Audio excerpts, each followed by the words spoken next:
how's it going, everybody? I came up and I've run into a little dilemma.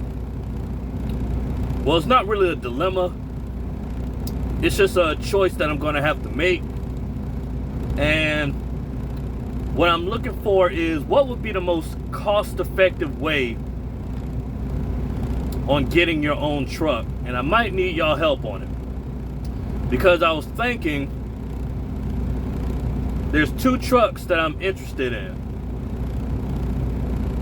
One of the trucks is a 2015 Peterbilt 579. And I believe it has over 400,000 miles, which I'm not really worried about the miles too much. But it's going for 60 grand. And for me to get that, I can get that at the end of this year, somewhere towards the end of this year. It might be November or December. But I want to be able to buy it flat out, which I know I most likely won't be able to. I'll be able to put down a good chunk down payment, probably like 20 grand I'll be able to put down. But I will still have to worry about the truck payment, which, depending on the interest rate and how they do all that, I'm not worrying about my credit too much because my credit is good. I'm well over six. I was about to say 6. I'm well over 770, so I'm pretty much in that excellent credit range. So the interest rate shouldn't be that high. But I don't know, since these are commercial vehicles, it might be what, around 7-9%. If any of y'all have any insight on that, feel free to actually leave it in the comment section. But I'm actually interested in getting that because it has a sleeper in it. But there's another truck that I'm actually looking at, and it's a little older. It's a 2003. It's a 2003 International. It's a 10-speed, and that one has over 500,000 miles on it. And that one's only going for about 16 grand. And I'm like, well, that's more manageable. I could just go ahead and grab that up. But the main thing that I'm thinking about is, okay, 16 grand is a 2003, over 500,000 miles on it. There's a possibility that there could be things that's going on with it. But that's the point of actually doing inspections. And hopefully, the people who are selling it, hopefully, they took care of some things. But that's something I'll really have to take a look at myself. But that's a truck that I can just go ahead and grab up. Because I went ahead and got my TWIC card. And since I live in Savannah for the time being, it's like, well, I can grab that up, go ahead and have it paid off, pay myself back. That way the truck isn't running until I fully pay myself back. And then once I pay myself back, go ahead and make that transition into intermodal. Since Savannah is a port city, it's like, well, pretty much that's where the money is at. And then at that point, I'll be running local. So even when I do start running a truck, I won't really be running that much because it'll be local. I'll just be driving about 200 to 300 miles a day to make runs.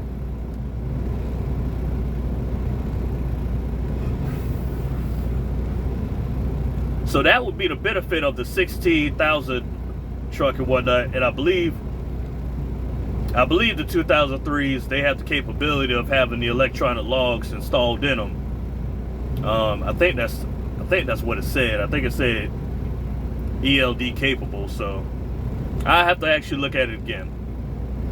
But I mean, that also has a sleeper in it as well, which cost-wise, for it to be 16 grand and for it to be a sleeper, I have the capability of being local, and if I wanted to go regional, or if I wanted to do it again, go OTR, I can with no problem. I wouldn't have to worry about getting another truck. Because the first thing that I was thinking about doing was getting a day cab. That way, you know, since I would have just been running local for a while, you know, it wouldn't be no reason for a sleeper, and plus it would be easier for me to actually find parking with a day cab. Which the day cabs that I was looking at, they was running from about 25 to 30,000. And for those, it's like, yeah, I'll still be able to put like 20 grand down for a chunk payment, and then I guess leave the rest for the payments. Which that would preserve a lot of my cash flow. But that's one of the main things that I'm actually trying to do. I'm trying to preserve as much cash flow as possible. Because cash flow is the make it or break it when it comes to a business. But I think I'm probably going to need y'all help on this. I'm going to need y'all expertise. Because I see a lot of people over the years, over my career as being a truck driver, they be having the, you know, the older trucks. And the older trucks be running, but the older trucks also pretty much break down more often than newer model vehicles. So that's why a big component of what I'm trying to do is pretty much preserving my cash flow and paying myself back. Because the more I can pay myself back, the more I'll be able to take care of whatever problems persist in the future. You know, if it comes around, I'll be able to go ahead and pay for it. And I'll be able to continue with business as usual. But that's something I'm gonna need y'all help on. What would be more cost worthy? Getting a 2015, putting that 20 grand down as a truck payment, and just pay it off over time? Or go ahead and get the 2003, buy that in full, pay myself back, and then get to running it? Or get a day cab,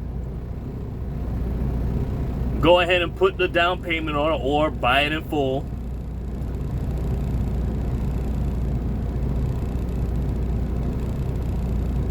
run it, pay myself back, and then when I'm ready to move, go ahead and get another truck. Because in that way I'll have two trucks. One will be a day cab, and the other will be a sleeper wherever I decide I want to go to. So I would have two trucks. I would have the ability to actually put another driver in one of the trucks, and preferably this driver will be most likely from Savannah and whatnot. It's going to be a friend of mine. I ain't about to put no stranger in my truck and whatnot. But it's going to be a friend of mine. And, I mean, he already said he don't want to be OTR or anything like that. So I might have him be in the day cab, have him run on the ports, and I'll just pay him. I'll just pay him through my business and whatnot. So I'll be generating more money. And who knows, I might just start by just getting a fleet of day cabs, find drivers in town, and then just let them run it. I just pay them while I'm most likely in another city, living in another city, looking to, get into the real estate.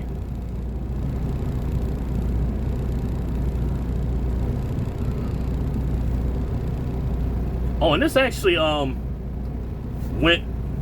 came across my mind. If anybody has any information on actually renting trucks from Ryder, because that's another thing I was thinking about doing. Instead of buying the day cab, why not rent the day cab since I'm going to be local, I'm not going to be running across country or anything like that. And local, you don't really run that many miles. But since I would be an owner operator at that point, I would only have to worry about the, making the monthly truck payment, which I think the average for a day cab with Ryder, I think it was like $1,100 a month.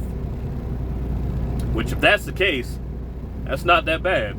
$1,100 a month with and you're possibly making about 6,000 to 7,000 a month, maybe 5, depending on, I guess, the insurances and stuff like that per week. But it still shouldn't be that much. So I would say probably about 5 to 6 grand a month, maybe 7. So paying $1,100 a month for the truck, it's not that bad. And I think Ryder also gives you protections, but I'm gonna have to look more into that. And they probably give you discounts on coming back to them to getting it maintained to make sure it's able to keep running. But if y'all have any information on that, I'll be happy to hear it. Make sure y'all leave the information in the comment section.